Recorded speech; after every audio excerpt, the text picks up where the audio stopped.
প্রিয় এসএসসি এবং SSC student, তোমাদের পরীক্ষা খুব সন্নিকটে এবং আজকে আমরা একটা প্যারাগ্রাফ শিখে কিভাবে 36টা প্যারাগ্রাফ লেখা যায় এই ভিডিওর মাধ্যমে কিন্তু আমরা শিখতে পারবো।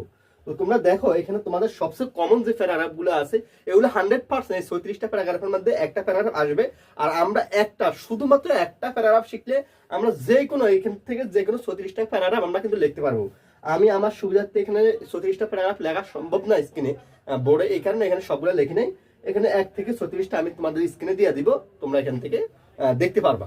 অর্থাৎ একটা ভালো নাম্বার তোমরা কিন্তু উঠাতে পারবা। তো 10-এ কিন্তু 10 পাওয়ার এরকম পসিবিলিটি থাকে।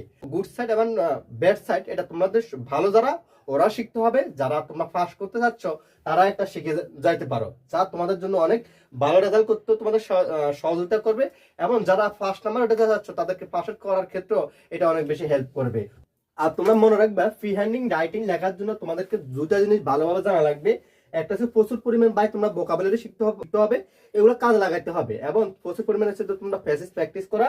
এরপর দেখো টেন্স এবং ফ্রেজের পার্থক্যটা, এগুলো ভালোভাবে তোমরা যদি টেন্স আর ফ্রেজের পার্থক্যটা ভালোভাবে করতে পারো এবং লেখার সিস্টেম জানো, তাহলে তোমরা এমনি এমনি নিজের থেকে লিখতে পারবা। তোমরা যদি এই বইটা যদি কালেক্ট করো তাহলে হচ্ছে যে তোমরা এই সকল ধরনের রাইটিং পার্ট থেকে শুরু করে তোমরা কিভাবে ফ্রি হ্যান্ডিং রাইটিং লিখতে হবে এখানে সকল রুল কিন্তু সুন্দরভাবে দেওয়া আছে।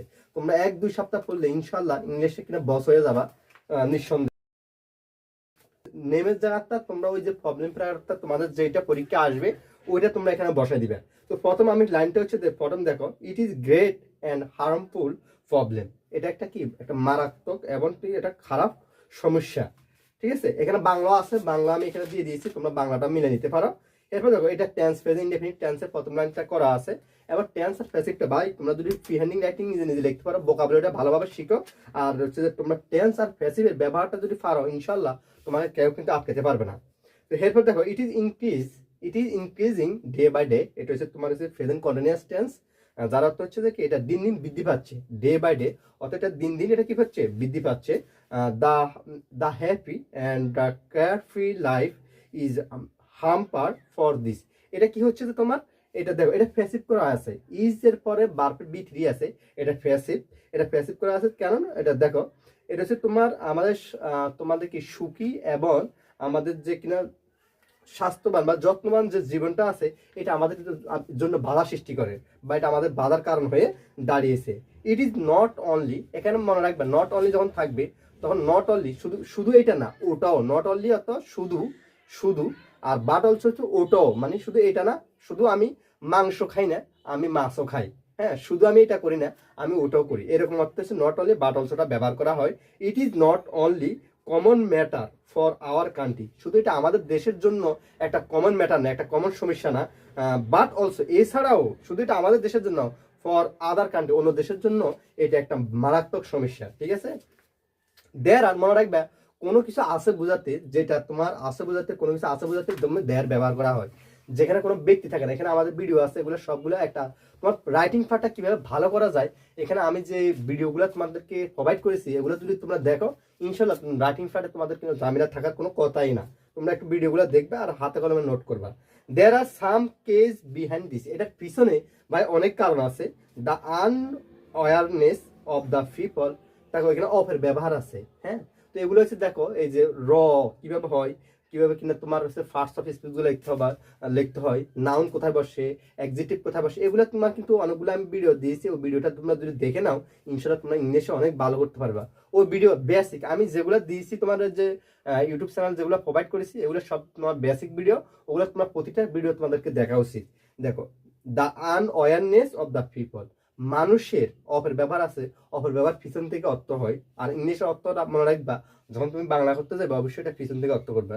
The unawareness of the people, মানুষের অসচেতনতা, ইজ এটা present definite tense, is one of the main reason of it, মানে মানুষের অসচেতনতা হচ্ছে এটার পিছনে মানুষের অসচেতনতা হচ্ছে সবচেয়ে বড় কারণ। ওয়ান অফ দ্য মেন সবচেয়ে মূল কারণ হচ্ছে যে মানুষের অসচেতনতা।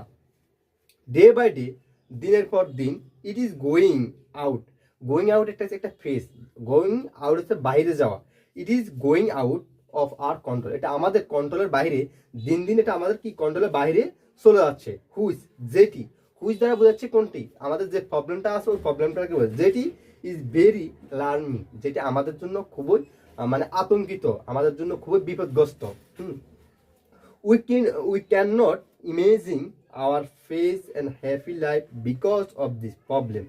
উই ক্যান নট, আমরা কি করতে পারি না, we can not imagine hour face, আমরা শান্তিমতো বা সুখী জীবন ধারণ করতে পারি না বিকজ অফ দিস প্রবলেম, এই প্রবলেমটির কারণে। আমি পড়ে সময়টা নষ্ট করতে চাই না, আমি তাই সে ভিডিওটা লম্বা করতে চাই না, যেটুকু পড়ছি বাকি অংশ তোমরা পড়ে নিবে এবং তোমরা এখান থেকে পুরোটা না মুখস্থ করার চেষ্টা করবে এবং বুঝে বুঝে মুখস্থ করবে, প্রচুর পরিমাণ ভোকাবুলারি শিখবে, এটার সাথে সিনোনিম অ্যান্টোনিমগুলো পড়ার চেষ্টা করবে এবং তোমরা এটা প্রচুর পরিমাণ প্র্যাকটিস করবে। আশা করি তোমরা এটা বুঝতে পারবে। আর আমি তোমাদেরকে বলবো, তোমাদের যারা বেসিক খারাপ আছে তারা অবশ্যই টেন্স প্যাসিভের যে ভিডিওটা আছে ওটা অবশ্যই দেখে নিবে, ওটা তোমাদের বেসিকটা অনেক বেশি ক্লিয়ার হবে।